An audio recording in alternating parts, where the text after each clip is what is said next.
Tatapon ng isang driver po sa traffic violation ticket. Pinuna naman ng Poso, Dagupan. Para sa detalye kasama natin, Idol Denise Brillante. 104.7 IFM. Report!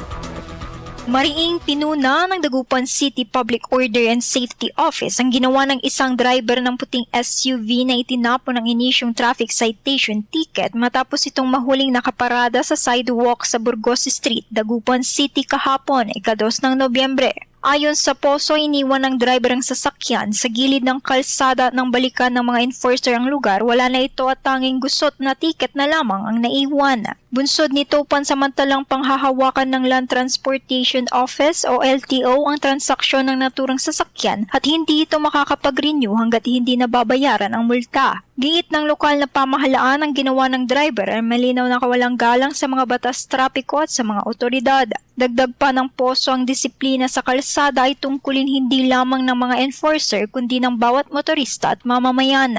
Kasama mo mula rito sa IFM News Dagupan, ito si Idol Denise Brillante, Tatak, IFM. IFM News. IFM News. IFM.